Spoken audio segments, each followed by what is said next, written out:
ರಾಜ್ಯ ಕಾಂಗ್ರೆಸ್ನ ಕುರ್ಚಿ ಕಚ್ಚಾಟ ಮತ್ತೊಂದು ಹಂತಕ್ಕೆ ತಲುಪಿದೆ. ಅದರಲ್ಲೂ ಬಹಳ ಮುಖ್ಯವಾಗಿ ಮುಖ್ಯಮಂತ್ರಿಯನ್ನೇ ದುರ್ಬಳಕೆ ಮಾಡಿಕೊಳ್ತಾ ಇದ್ದಾರೆ ಅನ್ನುವಂತಹ ಮಾತನ್ನ DCM DK ಶಿವಕುಮಾರ್ ಏನು ಹೇಳಿದ್ರು, ಅದಕ್ಕೆ ಈಗ CM ಆಪ್ತ ಸಚಿವ ರಾಜಣ್ಣ ಅವರಿಂದ ಬಹಳ ತೀವ್ರಗತಿಯಾದಂತಹ ತಿರುಗೇಟು ಹೊರಬಿದ್ದಿದೆ. ಅದರಲ್ಲೂ ಬಹಳ ಮುಖ್ಯವಾಗಿ ದುರ್ಬಳಕೆ ಮಾಡ್ಕೊಂಡು ನಾವೇನು ಸದಾಶಿವನಗರದಲ್ಲಿ ಡಾಲರ್ಸ್ ಕಾಲನಿಯಲ್ಲಿ ತುಮಕೂರಲ್ಲಿ ನಾಲ್ಕು ಮನೆಯನ್ನು ಮಾಡ್ಕೊಂಡಿಲ್ಲ ಅಂತ ಹೇಳೋದ್ರ ಮೂಲಕವಾಗಿಯೇ ಶಿವಕುಮಾರ್ ಅವರನ್ನ ಚುಚ್ಚುವ ಕೆಲಸವನ್ನ ರಾಜಣ್ಣ ಮಾಡಿದ್ದಾರೆ. ಯಾವಾಗ ಏನು ನಿರ್ಣಯ ತಗೊಳ್ಬೇಕು ಅದು ನಮಗೆ ಬಿಟ್ಟು, ಮೊದಲ ಕೊಟ್ಟಂತ ಕೆಲಸಗಳನ್ನು ಮಾಡಿ ಇವೆಲ್ಲ ಮಾತಾಡ್ತಕ್ಕಂಥದ್ದು ಪ್ರಯೋಜನ ಆಗೋದಿಲ್ಲ. ಯಾರೂ ಮಾತಾಡಬಾರ್ದು. ಎಲ್ಲರೂ ಬಾಯಿ ಮುಚ್ಕೊಂಡು ಕೊಟ್ಟಂತ ಕೆಲಸ ಮಾಡ್ರಪ್ಪ ಅಂತ ಕಾಂಗ್ರೆಸ್ ರಾಷ್ಟ್ರೀಯ ಅಧ್ಯಕ್ಷರೇ ಹೇಳಿದ್ರು. ಜನವರಿ 17ನೇ ತಾರೀಕು ಹೇಳಿದ್ರು. ಇವತ್ತಿಗೆ ಮಲ್ಲಿಕಾರ್ಜುನ್ ಖರ್ಗೆ ಅವರು ಬಾಯಿ ಮುಚ್ಕೊಂಡು ಜನರ ಕೆಲಸ ಮಾಡಬೇಕು ಅಂತ ಹೇಳಿ ತಿಂಗಳಾಯಿತು. ಆದರೂ ಸುಮ್ಮನಾಗ್ತಿಲ್ಲ ಕಾಂಗ್ರೆಸ್ ಪಕ್ಷದ ಕಟ್ಟಾಳುಗಳು. ಮಾತೆತ್ತಿದ್ರೆ ಸಿದ್ದರಾಮಯ್ಯ ಅಂತ ಅವರ ಹೆಸರನ್ನು ತೆಗೆದು ಮಾತಾಡಬೇಡಿ, ಅವರ ಹೆಸರು ದುರ್ಬಳಕೆ ಆಗ್ತಿದೆ ಅಂತ ಉಪಮುಖ್ಯಮಂತ್ರಿ DK ಶಿವಕುಮಾರ್ ಹೇಳಿದ್ರು. ಇದಕ್ಕೆ ಸಹಕಾರ ಸಚಿವ KN ರಾಜಣ್ಣ ಸಿಕ್ಕಾಪಟ್ಟೆ ರಾಂಗ್ ಆದ್ರು.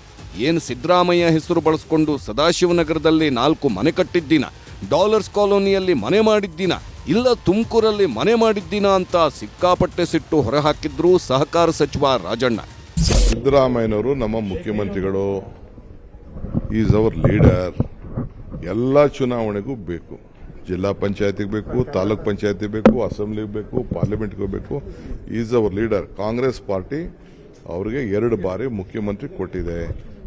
ಅವ್ರಿಗೇನು ದಿನ ಬೆಳಗ್ಗೆ ಸಾಯಂಕಾಲ ಅವ್ರ ಸುದ್ದಿ ಎತ್ಕೊಂಡು ಅವ್ರ ಹೆಸರನ್ನ ದುರ್ಬಳಕೆ ಮಾಡ್ಕೊಳ್ಳೋದು ಯಾರು ಅವಶ್ಯಕತೆನೂ ಇಲ್ಲ. Is our leader, no doubt, question leader of the Congress party. ಇಡೀ ದೇಶಕ್ಕೆ ಸೆಕೆಂಡ್ ಟೈಮ್ ಒಬ್ಬ ಚೀಫ್ ಮಿನಿಸ್ಟರ್ ಕೆಲಸ ಮಾಡ್ತಾ ಇದ್ದಾರೆ, ಒಳ್ಳೆ ಕೆಲಸ ಮಾಡ್ತಾ ಇದ್ದಾರೆ. ಹೌದು, ದುರ್ಬಳಕೆ ಮಾಡ್ಕೊಂಡು ಸದಾಶಿವನಗರದಲ್ಲಿ ಒಂದು 4 ಮನೆ, ಏನಪ್ಪ ಅಲ್ಲಿ ನಮ್ಮೂರಲ್ಲಿ ಒಂದು 4 ಮನೆ ಎಲ್ಲ ಕಟ್ಟಿದ್ದೀನಲ್ಲ, ಅವ್ರ ಹೆಸರು ದುರ್ಬಳಕೆ ಮಾಡಿಕೊಂಡು ಇನ್ನೇನಾಗಬೇಕು ಉತ್ತರ? ದುರ್ಬಳಕೆ ಮಾಡಿ ಅಲ್ಲಿ ತುಮಕೂರಲ್ಲಿ ಒಂದು 4 ಮನೆ ಕಟ್ಟಿದ್ದೀನಿ, ಸದಾಶಿವನಗರದಲ್ಲಿ ಒಂದು 4, ಡಾಲರ್ಸ್ ಕಾಲೋನಿ 4 ಎಲ್ಲ ಕಟ್ಟಿಸಿದ್ದೀನಲ್ಲ. KN ರಾಜಣ್ಣ ಇಷ್ಟಕ್ಕೆ ಸುಮ್ಮನಾಗಲಿಲ್ಲ. DK ಶಿವಕುಮಾರ್ AICC ಹೆಸರು ಬಳಸ್ಕೊಳ್ಳಲ್ವಾ ಅಂತಾನು ಗುಡುಗಿದ್ರು. ಸಚಿವ ರಾಜಣ್ಣನವರ ಮಾತಿಗೆ ಏನೂ ಮಾತಾಡದ DK ಶಿವಕುಮಾರ್ ಕೇರಳ ರಾಜಸ್ಥಾನಕ್ಕೆ ಹೋಗ್ತಿದ್ದೀನಿ, ಬಂದ್ಮೇಲೆ ಮಾತಾಡ್ತೀನಿ ಅಂದ್ರು. AICC ದುರ್ಬಳಕೆ ಯಾರು ಮಾಡ್ತಾರೆ ಅಂತ ಹೇಳಿದ್ರೆ ಅವರು ಯಾರ್ಯಾರಿಗೆ ಅನುಕೂಲ ಆಗ್ತವೆ ಅವರೆಲ್ಲ ಮಾಡ್ಕೋತಾರೆ. ನನಗೆ ಅನುಕೂಲ ಆಗೋದ ನಾನು ಮಾಡ್ಕೊಳ್ತೀನಿ, KPC ಅಧ್ಯಕ್ಷರಿಗೆ ಅನುಕೂಲ ಆಗೋದು ಅವ್ರು ಮಾಡ್ಕೊಳ್ತಾರೆ, ಮುಖ್ಯಮಂತ್ರಿಗಳಿಗೆ ಸಚಿವರುಗಳಿಗೆ ಯಾರ್ಯಾರೆಲ್ಲ ಅನುಕೂಲಗಳಾಗ್ತವೆ ಅವರೆಲ್ಲ ದುರ್ಬಳಕೆ ಮಾಡ್ಕೊಳ್ತಾರೆ. ಅದು ಯಾರು ಹೇಳ್ತಾರೋ ಅವ್ರು ದುರ್ಬಳಕೆ ಮಾಡ್ತಾರೋ ಅಥವಾ ಸದ್ಬಳಕೆ ಮಾಡ್ಕೊಳ್ತಾರೋ ಅದು ನೀವು ತೀರ್ಮಾನ ಮಾಡಿ. ಚರ್ಚೆ ಬೇಡ. ಈಗ ನಾನು ಕೇರಳಕ್ಕೆ ಹೋಗ್ತಾ ಇದ್ದೀನಿ. ಕೇರಳದ ನಮ್ಮ ಪಾರ್ಟಿ ಪ್ರೋಗ್ರಾಮ್ ಇದೆ. ನಾಳೆ ಆಲ್ ಇಂಡಿಯಾ ಮಿನಿಸ್ಟರ್ಸ್ ಕಾನ್ಫರೆನ್ಸು ರಾಜಸ್ಥಾನದಲ್ಲಿದೆ. ಸೊ ಅದಕ್ಕೆ ನಾನು ಹೋಗ್ತಾ ಇದ್ದೀನಿ. ನಾನು ನಮ್ಮೆಲ್ಲ ಆಫೀಸರ್ಸ್ ಎಲ್ಲ ಹೋಗ್ತಾ ಇದ್ದೀವಿ 2 ಡೇಸು. ಅಲ್ಲೆಲ್ಲ ಭಾಷಣ ಮಾಡಿ ಬಂದು ಮಾತಾಡ್ತೀವಿ. DK ಶಿವಕುಮಾರ್ ಮೌನಕ್ಕೆ ಶರಣಾದ್ರು. ಹೈಕಮಾಂಡ್ ಹೇಳಿದೆ ಅಂತ ಹೇಳ್ತಾನೇ ಸೈಲೆಂಟ್ ಆದ್ರು. ಆದ್ರೆ ಸಹಕಾರ ಸಚಿವರು ತಣ್ಣಗಾಗಲಿಲ್ಲ. ಸಿದ್ದರಾಮಯ್ಯ ಹೆಸರನ್ನ ಯಾಕೆ ಬಳಸ್ತಿರೋದು ಅಂತಾನು ಹೇಳಿದ್ರು. ಜೊತೆಗೆ KPCC ಅಧ್ಯಕ್ಷ ಸ್ಥಾನ ಕೊಟ್ರೆ ನಿಭಾಯಿಸ್ತೀನಿ, ಬೇಕಿದ್ರೆ ಮಂತ್ರಿ ಸ್ಥಾನವನ್ನೇ ಬಿಟ್ಟು ಕೊಡ್ತೀನಿ ಅಂತ ಸೀದಾ DK ಶಿವಕುಮಾರ್ ಕುರ್ಚಿಗೆ ಟಾರ್ಗೆಟ್ ಇಟ್ರು. ಏನ್ ದುರ್ಬಳಕೆ ಅಂದ್ರೆ ಏನ್ರಿ? ಜನಕ್ಕೆ ಹಿತಕ್ಕೆ ಒಳ್ಳೇದಾಗೋದಾದ್ರೆ ಅದನ್ನ ಹೆಸರು ಹೇಳಿದ್ರೆ ಏನ್ ತಪ್ಪಾಗ್ತದೆ? ನಾನೇನು ಅವರ ಹೆಸರು ದುರ್ಬಳಕೆ ಮಾಡಿಕೊಂಡು ವೈಯಕ್ತಿಕವಾಗಿ ಯಾವುದೇ ಲಾಭ ಗಳಿಸಬೇಕು ಅಂತ ಉದ್ದೇಶ ನನಗೇನಿಲ್ಲ. ನಾನು ಕೇಳಿಲ್ಲ. ಅವ್ರು ಕೊಡ್ತೇನೆ ಅಂದ್ರೆ ತೆಗೆದುಕೊಳ್ತೇನೆ, ಮಂತ್ರಿ ಕೆಲಸ ಬಿಡ್ತೀನಿ ಅಂತ ಹೇಳಿದ್ದೀನಿ ಅಷ್ಟೇ. ಹೇಳಿದ್ದೀನಿ. ಒಂದು ಕಡೆ ಸಿದ್ದರಾಮಯ್ಯನವರ ಹೆಸರು ದುರ್ಬಳಕೆ ಆಗ್ತಿದೆ ಅಂತ ಉಪಮುಖ್ಯಮಂತ್ರಿಗಳು, ಇನ್ನೊಂದು ಕಡೆ ಕೋಟಿ ಆಸ್ತಿ ಮಾಡಿದ್ದೀನ ಅಂತ DCM ವಿರುದ್ಧ ಸಹಕಾರ ಸಚಿವರು. ಮುಖ್ಯಮಂತ್ರಿ ಸಿದ್ದರಾಮಯ್ಯನವರನ್ನ ಕೇಳಿದ್ರೆ ಅವರದ್ದು ಸಿಂಗಲ್ ಲೈನ್ ಉತ್ತರ, ಎಲ್ಲವೂ ಹೈಕಮಾಂಡ್ಗೆ ಬಿಟ್ಟಿದ್ದು ಅಂತ.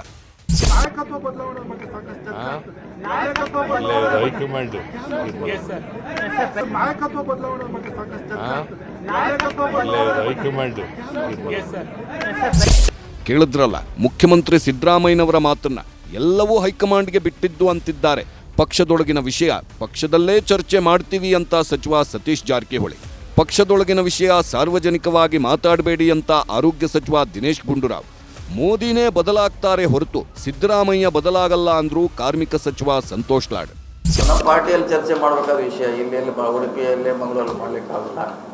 ನಮ್ಮ ಏನಿದ್ರೆ ಇಂಟರ್ನಲ್ ಆಗಿ ನಾವು ಮಾತಾಡ್ತೀವಿ, ಬಗೆಹರಿಸ್ಕೊಳ್ತೀವಿ. ಏನಾರು ಇದ್ರೆ ಸಮಸ್ಯೆ ಇದ್ರೆ ಇಲ್ಲ ಅಂತ ನಮ್ಮ ಭಾವನೆ ಇದ್ರೆ ಬಗೆಹರಿಸ್ಕೊಳ್ತೀವಿ. ಗೊತ್ತಿಲ್ಲ ಕೇಳೋಣ, ಅವ್ರ ಜೊತೆಗೆ ಮಾತಾಡ್ತೀವಿ, ಅವ್ರ ಜೊತೆಗೆ ಕೇಳೋಣ ಏನು ಸಮಸ್ಯೆ ಕೇಳುತ್ತೆ. ನಾವು ಪರ್ಸನಲಾಗಿ ಮಾತಾಡ್ತೀವಿ. ಮತ್ತು ನಾವು ಇಲ್ಲಿ ಹೇಳೋದು ಆಮ್ಯಾಗ ಅವ್ರಿಗೊಂದು ಕೇಳೋದು, ಅವ್ರೊಂದು ಹೇಳೋದು, ನಾವು ಹೇಳೋದು ಬೇಡ, ನೇರವಾಗಿ ನಾವೇ ಕೇಳಿಬಿಡ್ತೀವಿ. ನೋಡಿ, ಸಾರ್ವಜನಿಕವಾಗಿ ಇವೆಲ್ಲ ಅನಾವಶ್ಯಕ ಚರ್ಚೆಗಳಾಗ್ತಾ ಇರೋದು ಸರಿಯಲ್ಲ. ಈ ಥರ ಹೇಳಿಕೆಗಳು ಕೊಟ್ಟು ಏನು ಪ್ರಯೋಜನವೂ ಕೂಡ ಇಲ್ಲ. ಏನೇ ಇದ್ರೂ ಕೂಡ ಅದು ಹೈಕಮಾಂಡ್ ಮಟ್ಟದಲ್ಲಿ ಅಲ್ಲಿ ಮಾತಾಡ್ಕೋಬೇಕು, ಅಲ್ಲಿ ತೀರ್ಮಾನ ಆಗಬೇಕು. ಯಾರಿಗೆ ಏನೇ ಅವರಲ್ಲಿ ಏನೇ ವಿಷಯಗಳಿದ್ರೂ ಕೂಡ ಅಲ್ಲಿ ಹೇಳ್ಕೊಂಡು ಅದನ್ನು ತೀರ್ಮಾನ ಮಾಡ್ಕೊಳ್ತಕ್ಕಂಥದ್ದು ಒಳ್ಳೆಯದು. ಸುಮ್ಮನೆ ಇದು ಹೊರಗಡೆ ಹೇಳ್ಕೊಳ್ಳೋದ್ರಿಂದ ಅದು ನಮ್ಮ ಪಕ್ಷಕ್ಕೂ ಒಳ್ಳೆಯದಲ್ಲ ಮತ್ತು ಈ ಥರ ಒಂದು ಹೇಳಿಕೆಗಳಿಂದ ಅವ್ರು ಯಾರಿಗೂ ಪ್ರಯೋಜನ ಆಗೋದಿಲ್ಲ. ಇದೇ ರೀತಿ ನನಗೆ ಕೂಡ ಕೇಂದ್ರದಲ್ಲಿ ನರೇಂದ್ರ ಮೋದಿ ಅವರು ಕಂಟಿನ್ಯೂ ಆಗ್ತಾರೆ ಅಂತಕ್ಕಂಥದ್ದು ಇದೆ. ಯಾಕಂದರೆ ಮೋಸ್ಟ್ಲಿ ಈಗ ಒಳಗಡೆ ಚಂದ್ರಬಾಬು ನಾಯ್ಡು ಆಗ್ಬೋದು ಅನ್ನೋದು ಇದೆ. ನಿತಿನ್ ಗಡ್ಕರಿ ಪ್ರಧಾನಮಂತ್ರಿ ಆಗ್ಬೇಕಂತಾರೆ. ಈ ಥರನೂ ಇದೆ. ಬಿಜೆಪಿಯವರ ಮುಖಂಡರಲ್ಲಿ ಕಾರ್ಯಕರ್ತರಲ್ಲಿ ಮನವಿ ಮಾಡ್ಕೊಳ್ತೀನಿ, 11 ವರ್ಷ ವಿಶ್ವಗುರು ನೋಡ್ಬಿಟ್ಟಿದ್ದೀವಿ. ಅವ್ರನ್ನ ಇಳಿಸ್ಬಿಟ್ಟು ನಿತಿನ್ ಗಡ್ಕರಿ ಅವ್ರನ್ನ ಪ್ರಧಾನಮಂತ್ರಿ ಮಾಡ್ರಿ, ನಮಗೇನು ಅಭ್ಯಂತರ ಇಲ್ಲ. ಬಟ್ ಯಾರೊಬ್ಬರು ಕೆಲಸ ಮಾಡಿ ಜನಕ್ಕೆ ದೇಶಕ್ಕೆ ಮುಂದೆ ಹೋಯ್ತಕ್ಕಂಥ ನಾಯಕರು ಬೇಕಂತ ಬಿಜೆಪಿಯವ್ರಿಗೆ ನಾವು ಮನವಿ ಮಾಡ್ಕೊಳ್ತೀವಿ. ಕರ್ನಾಟಕ ಕಾಂಗ್ರೆಸ್ ಪಕ್ಷದಲ್ಲಿ ದೊಡ್ಡ ಬದಲಾವಣೆ ಆಗೋದು ಗ್ಯಾರಂಟಿ ಅಂತಿದ್ದಾರೆ ಕೈಕಲಿಗಳು. ಸಿದ್ದರಾಮಯ್ಯನವರು ಬಜೆಟ್ ಮಂಡಿಸಿ ಅಧಿವೇಶನ ಮುಗಿದ ಮೇಲೆ ರಾಜ್ಯ ಕಾಂಗ್ರೆಸ್ನಲ್ಲಿ ಸುನಾಮಿ ಏಳುತ್ತೆ ಅಂತಿದ್ದಾರೆ ವಿಪಕ್ಷ ನಾಯಕರು. ಮುಖ್ಯಮಂತ್ರಿಗಳಾಗಿ ಸಿದ್ದರಾಮಯ್ಯನವರೇ ಪೂರ್ಣಾವಧಿ ಇರ್ತಾರೆ ಅಂತ ಸಿದ್ದರಾಮಯ್ಯ ಆಪ್ತ ಬಣದ ಜೊತೆ ಡಿಸಿಎಂ ಡಿಕೆ ಶಿವಕುಮಾರ್ ಬಣಾನು ಹೇಳುತ್ತಿದೆ. ಆದರೆ ಕೆಪಿಸಿಸಿ ಅಧ್ಯಕ್ಷರಾಗಿ ಡಿಕೆ ಶಿವಕುಮಾರ್ ಅವರೇ ಇರ್ತಾರೆ ಅಂತ ಯಾರೂ ಹೇಳಿಕೆ ಕೊಡ್ತಿಲ್ಲ. ಹಾಗಾಗಿನೇ ಡಿಕೆ ಶಿವಕುಮಾರ್ ಮೌನಕ್ಕೆ ಶರಣಾಗಿದ್ದಾರೆ. ಸೂಕ್ತ ಸಮಯ, ಸೂಕ್ತ ದಿನ ನೋಡಿ ಪಕ್ಷದಲ್ಲಿ ಬದಲಾವಣೆ ಮಾಡ್ತೀವಿ, ಬದಲಾವಣೆ ಆಗುತ್ತೆ ಅಂದಿದ್ದಾರೆ ವರಿಷ್ಠರು. ಹಾಗಾಗಿ ಡಿಕೆ ಶಿವಕುಮಾರ್ ಜಾಣ ನಡೆ ಇಟ್ಟಿದ್ದಾರೆ. ಹೈಕಮಾಂಡ್ ಎಲ್ಲ ಗಮನಿಸ್ತಿದೆ ಅಂತ ಗೊತ್ತಿದೆ. ಅದಕ್ಕೆ ಸಿಟ್ಟು, ಕೋಪ, ಬೇಸರ ಇದ್ರೂ ಡಿಕೆಶಿ ಮೌನವಾಗಿದ್ದಾರೆ. ಏನೇ ಇದ್ರೂ 4 ಗೋಡೆ ಮಧ್ಯೆ ಮಾತಾಡಲು ಡಿಕೆ ಶಿವಕುಮಾರ್ ನಿರ್ಧಾರ ಮಾಡಿದ್ದಾರಂತೆ. ಯಾರಿಗೂ ಆಹಾರ ಆಗದೆ ಅಧಿಕಾರ ಹಂಚಿಕೆಯ ಬಗ್ಗೆ ಸೈಲೆಂಟ್ ನೀಲನಕ್ಷೆ ರೆಡಿ ಮಾಡುತ್ತಿದ್ದಾರಂತೆ. ಅದಕ್ಕೆ ಸಿಎಂ ಬಣದ ವಾಗ್ದಾಳಿಗಳಿಗೆ ಉತ್ತರಿಸದೆ ಜಾಣ ನಡೆ ಅನುಸರಿಸುತ್ತಿದ್ದಾರೆ ಡಿಕೆ ಶಿವಕುಮಾರ್ ಅನ್ನೋದು ಕಾಂಗ್ರೆಸ್ನಲ್ಲಿ ಚರ್ಚೆ ಆಗ್ತಿರೋ ಮತ್ತೊಂದು ಸಮಾಚಾರ. ಇನ್ನು ರಾಜ್ಯ ಕಾಂಗ್ರೆಸ್ನಲ್ಲಿ ನಡೆಯುತ್ತಿರೋ ಒಳಬೇಗುದಿ ಬಗ್ಗೆ ಮಾತನಾಡಿದ ಪ್ರಹ್ಲಾದ್ ಜೋಶಿ, ಸಿಎಂ ಸ್ಥಾನ ಹೇಗೆ ಗಿಟ್ಟಿಸಿಕೊಳ್ಬೇಕೆಂದು ಡಿಕೆಶಿ ಒಳಗೊಳಗೇ ಕುದಿಯುತ್ತಿದ್ದಾರೆ. ಬಹಿರಂಗವಾಗಿ ಅದನ್ನ ಹೇಳೋಕ್ಕಾಗುತ್ತಿಲ್ಲ. ಅನಿವಾರ್ಯವಾಗಿ ಸಿದ್ದರಾಮಯ್ಯ ಅವರೇ ನಮ್ಮ ನಾಯಕರು ಅಂತ ಹೇಳುತ್ತಿದ್ದಾರೆ ಅಂತ ಲೇವಡಿ ಮಾಡಿದ್ರು. ಯಾರ ಹೆಸರು ಕೆಡಿಸ್ತಾ ಇದ್ದಾರೆ ಅಂತ ಹೇಳ್ರಿ. ಕಾಂಗ್ರೆಸ್ನಾಗ ಎಲ್ಲ ಅವರ ಬಿಡಾಡ್ತಾರ, ಅವರ ಮಾತಾಡ್ತಾರ. ಸಿದ್ದರಾಮಯ್ಯ ಡಿ ಕೆ ಶಿವಕುಮಾರ್ ಅವ್ರಿಗೆ ಒಳಗೆ ಎಷ್ಟು ಬೇಗುದಿ ಇದೆ ಅಂತ ಅನ್ನೋದು ಎಲ್ಲರಿಗೂ ಗೊತ್ತಿದೆ. ಸಿದ್ದರಾಮಯ್ಯನವ್ರನ್ನ ಬಹಿರಂಗವಾಗಿ ವಿರೋಧ ಮಾಡಲಾರದೆ ಸಿದ್ದರಾಮಯ್ಯನವ್ರನ್ನ ತೆಗೆದು ಆಗ್ಬೇಕಂತ ಅನ್ನೋದು ಅವ್ರದ್ದು ವಿಚಾರ ಅದ. ಅದಕ್ಕೆ ಇದೆಲ್ಲ ಸ್ವಲ್ಪ ಡ್ರಾಮಾಬಾಜಿ ನಡೀತಾ ಇದೆ. ಇದರ ಪರಿಣಾಮನ ಇವತ್ತು ಅಧಿಕಾರದಲ್ಲಿ ಅವರು ಅಧಿಕಾರಿಗಳ ಮೇಲೆ ಮತ್ತು ಅಡ್ಮಿನಿಸ್ಟ್ರೇಷನ್ ಮೇಲೆ ಕಂಟ್ರೋಲನ್ನು ಕಳೆದಿದ್ದಾರೆ. ಬಿಜೆಪಿ ಅವರು ಏನಾದರೂ ಹೇಳಲಿ, ಸದ್ಯಕ್ಕೆ ರಾಜ್ಯ ಕಾಂಗ್ರೆಸ್ನಲ್ಲಿ ಬಜೆಟ್ ಮುಗಿಯೋವರೆಗೂ ಬದಲಾವಣೆಯ ಗಾಳಿ ಜೋರಾಗೇ ಬೀಸೋದಿಲ್ಲ. ಬಜೆಟ್ ಅಧಿವೇಶನ ಯಶಸ್ವಿಯಾಗಬೇಕು, ಸ್ಥಳೀಯ ಸಂಸ್ಥೆ ಚುನಾವಣೆಯೂ ಆಗಬೇಕು. ಅಲ್ಲಿವರೆಗೂ ಕಾಂಗ್ರೆಸ್ ಪಕ್ಷದಲ್ಲಿ ದೊಡ್ಡ ಬದಲಾವಣೆ ಆಗೋದಿಲ್ಲ.